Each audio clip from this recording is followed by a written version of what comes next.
Pejabat dikasih paham sama wakil BM UI, sistemnya yang rusak, makanya korupsi merajalela.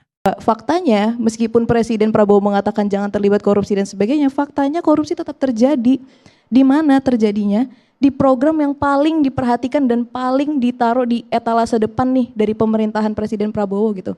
Jadi korupsi ini terjadi bahkan di etalase depan tuh sudah terjadi, bahkan di ketua-ketuanya, bukan di belakang-belakangnya lagi. Artinya bagaimana dong asumsi kita terhadap belakang-belakangnya pada program-program yang mungkin lewat dari perhatian Presiden Prabowo misalnya yang bukan program unggulan, sehingga kita juga mengkritik berdasarkan fakta juga sebetulnya.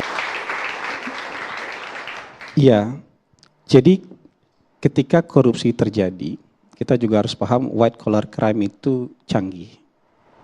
Jadi tidak sesederhana kita ngelihat copet kemudian tangkap tangan, begitulah dia lagi copet. Tapi white collar crime ini canggih dan muter-muter.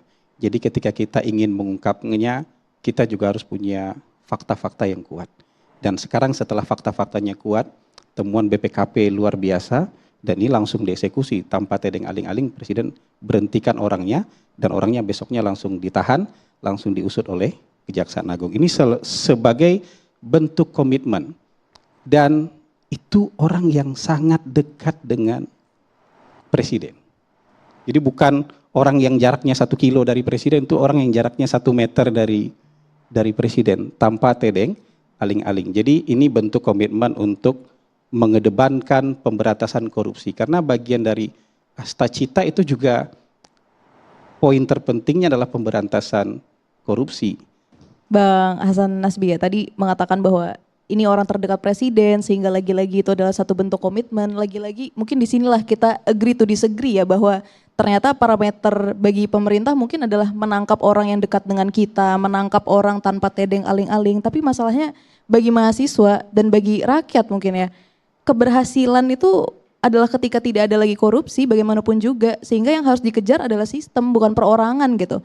Karena dalam satu, ya mungkin nanti pakar tata negara bisa menambahkan juga ya di lain kesempatan, tapi dalam satu konsep bernegara kita tidak mengincar orang untuk membuat negara ini menjadi tidak ada lagi korupsinya gitu. Kita mengincar sistem, bagaimana kita bisa menerapkan satu sistem yang seminimal mungkin terjadi korupsi. Nah ketika orang terdekat Presiden saja sudah melakukan korupsi gitu ya, bisa melakukan korupsi padahal Presidennya se-watchful itu nih. Jadi kalau kita ibaratkan tadi dari Bang Hasan Nasbi kan, Prabowo ini sudah sangat mengawasi semuanya nih. Kalian semua jangan sampai korupsi.